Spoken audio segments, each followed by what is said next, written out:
You probably woke up today feeling pretty secure in your reality. Right. Yeah. Most people do. Like you made your coffee, you checked your phone, maybe you texted a friend, and you just moved through your morning operating under this massive, completely unexamined assumption. The assumption that you actually understand the world around you. Exactly. And more importantly, that you actually understand the other people in it. Well, welcome to the deep dive. Today, our mission isn't to give you some comforting summary of a dense text. We're not doing that. No, definitely not. We are doing an intellectual autopsy on our biggest collective delusion. The idea that we can ever truly know reality or, each other. It's the ultimate comforting fiction, really. I mean, we desperately need to believe that human experience is this shared, transparent landscape. Yeah. Because if we didn't, society would probably just grind to a halt. But the text we're analyzing today, it just completely strips away that comfort. It really does. We're looking at Thomas Nagel's landmark 1974 philosophical paper, What Is It Like to Be a Bat? And, I mean, despite the somewhat whimsical title, it is just an unsparing look into the limits of human comprehension. Okay, let's unpack this, because in the 1970s, and frankly, even more so today, science is completely drunk on what Nagel calls reductionist euphoria. Oh, absolutely drunk on it. We have this supreme arrogance as a species, right? Like, we figured out that water is just H2O. We figured out that a lightning bolt is just an electrical discharge in the atmosphere. Right, so we think we've won. Yeah. So naturally, we assume we can just explain away the human mind by reducing it to brain chemistry or, firing synapses and biological algorithms. We think we've conquered the universe just because we can measure its physical parts. Right, exactly. But that arrogance is exactly what Nagel targets. And he does it by highlighting the one thing science constantly trips over, which is the mind-body problem. The friction between the physical gray matter inside your skull and the invisible, weightless feeling of an actual thought. Precisely. I mean, science is incredibly good at measuring the physical gray matter.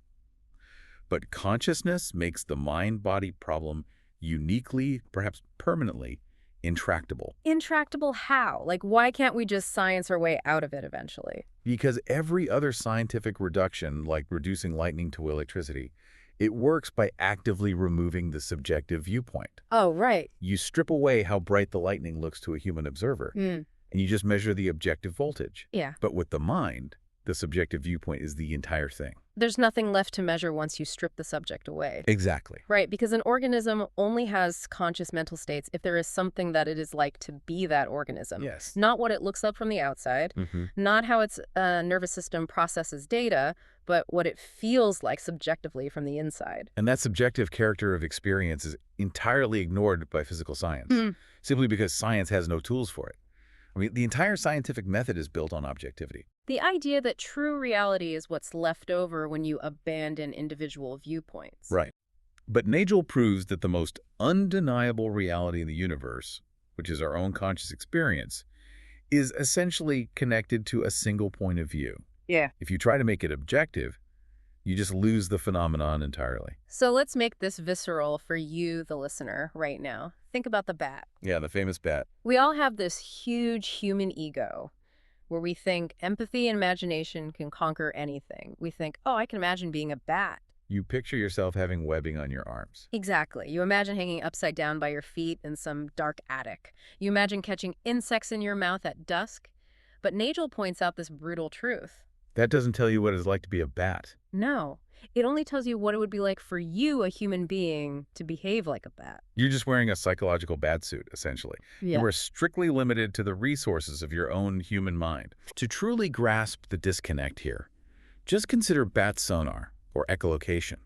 Microchiroptera perceive the external world by emitting these high-frequency shrieks and mapping the echoes. Which is wild. It is. And this isn't just a really sharp sense of hearing. It's a three-dimensional, forward perception of distance, size, shape, motion, texture. Wow. It is a fundamentally alien form of life. There's no biological or logical reason to suppose it is subjectively like anything we can experience or even imagine. You simply cannot extrapolate from your own human senses to understand their inner life.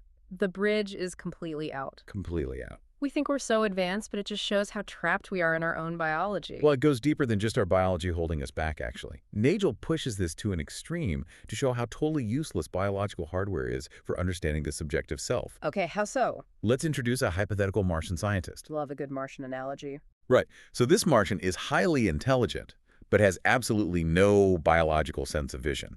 They evolved completely differently. Now, they could easily study a rainbow as a physical phenomenon. Sure, they can measure the objective facts of light refraction and water droplets. Exactly. But they could never, ever understand the human concept of a rainbow or the visual phenomenology of experiencing one. Because the objective data doesn't contain the experience. Precisely. Now, apply that Martian to the human brain. If that same Martian cracked open your skull and mapped every single physical process, like every firing neuron while you were looking at a painting, they would just see physical processes. Just meat and electricity. Right. They wouldn't see your subjective experience of the colors. The neurophysiology is a complete distraction. The biological hardware tells you absolutely nothing about the internal subjective reality of the consciousness inside. That is deeply unsettling. And since we absolutely cannot cross the species barrier to understand a bat or a Martian, we're basically forced to turn that mirror onto ourselves. And this brings us to the socially taboo core of this entire paper. The truth we actively avoid discussing in polite society because, frankly, it's too uncomfortable. It is a very bitter pill to swallow. True empathy, the way we idealize it, is a biological and logical impossibility. It really is. Nagel makes it clear that this problem isn't confined to exotic cases like bats or aliens. It exists right now between one person and another. Right. He uses the example of a person who has been deaf and blind from birth. Their subjective experience of the world is completely inaccessible to you, and your highly visual, auditory world is completely inaccessible to them. You each might firmly believe the other has a rich inner life, but you cannot breach the wall to actually confirm it. Exactly. Here's where it gets really interesting. If we take this to its logical conclusion, and we admit we can never truly know another mind, it fundamentally changes how we view human society. It does. It means society isn't this beautiful, interconnected web of shared understanding. It's a cynical, Machiavellian power game. Well, that's one way to look at it. Think about it. If the subjective reality of another person is permanently locked away from you, what are you actually interacting with? Their behaviors. Exactly. You're only interacting with their objective behaviors, their outputs, their reactions to your inputs. You are essentially treating them as complex objects. You're referring to Nagel's critique of neo-behaviorism here. Yes, exactly. Neo-behaviorism was this desperate attempt in psychology to substitute an objective concept of the mind for the real thing. Right. Say that a person's mind is only their observable behavior. And I'd argue that we do this constantly in daily life, not just in science. I mean, think about how often you misinterpret a text message because you project your own tone onto the words. Oh, all the time. Or look at how we treat our pets. You come home, your dog is cowering, and you think, oh, he feels guilty for chewing my shoes. When he really doesn't. No. He doesn't feel the complex human emotion of guilt. He's reacting to your aggressive posture. We don't care about someone's rich, unseeable inner world. We care about how they behave toward us. That's a very dark view. But it's true. Our whole moral framework of empathy is just a polite fiction masking our deep-seated selfishness and tribalism.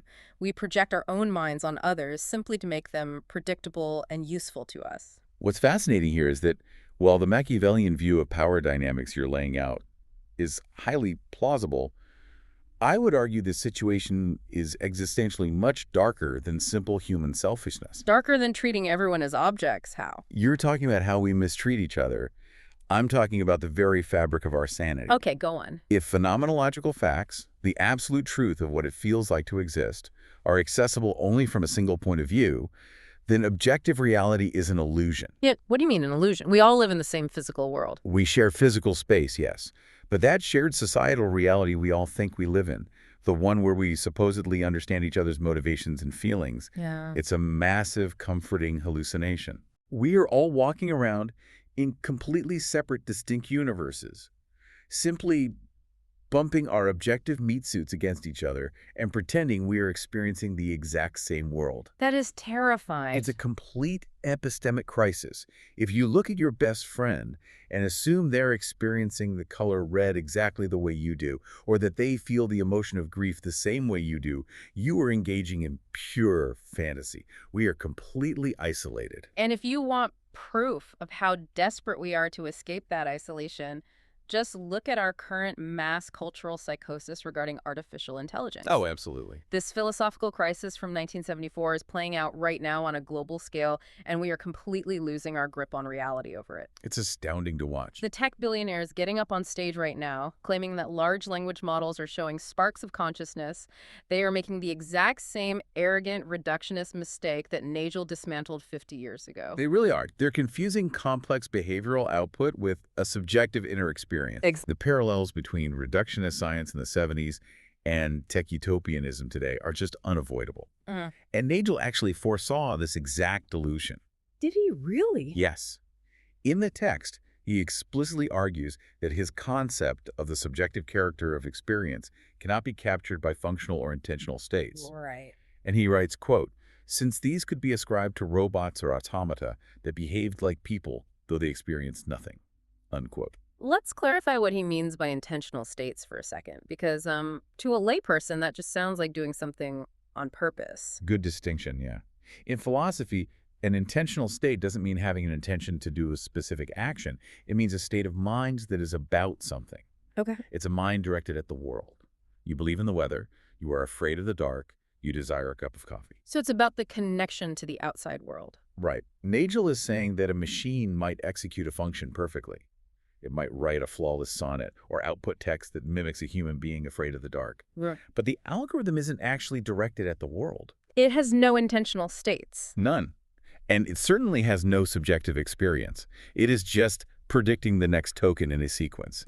There is no what it is like to be that algorithm. It's entirely dark inside. But we are so eager to believe the algorithm loves us. We really are. I mean, we are projecting our own subjective experience onto these digital avatars because of our own severe digital alienation. Yes. We're so starved for the empathy that we literally just established is biologically impossible that we are completely willing to accept a behavioral simulation of a soul. It's tragic, really. We've substituted objective data processing for the subjective human spirit. It reveals a severe cognitive dissonance in modern society. We're living in a state of collective denial, hallucinating ghosts in the machine, because we are too unsettled to face the unbridgeable void between ourselves and our actual human neighbors. Wow.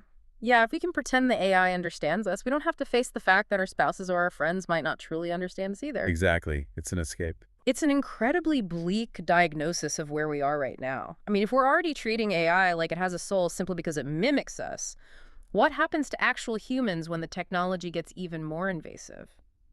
Well, that leads directly to the logical extremes of Nagel's argument. Lay it on me. If we remain addicted to this physicalist, reductionist view of the world, the blind belief that everything, even the mind, can be reduced to physical data, we are heading for a very harsh horizon. A dystopian one, for sure. Nagel provides this brilliant analogy for the current state of physicalism. Yeah. He says that currently, trying to claim a mental event is a physical event is like a pre-Socratic philosopher saying matter is energy. The words make grammatical sense, but the underlying science hadn't been invented yet. Exactly. Yep. The pre-Socratic philosopher lacks the entire theoretical framework to even comprehend how matter could be energy. The concepts are just too wildly disparate. Right. To drive this home, Nagel uses the analogy of a caterpillar in a locked safe. Imagine someone who knows absolutely nothing about insect metamorphosis locks a caterpillar in a sterile, secure safe. Weeks later, they open it, and a butterfly flies out. Okay, so they know the caterpillar turned into the butterfly. Because the safe was locked, yes, they know the butterfly came from the caterpillar.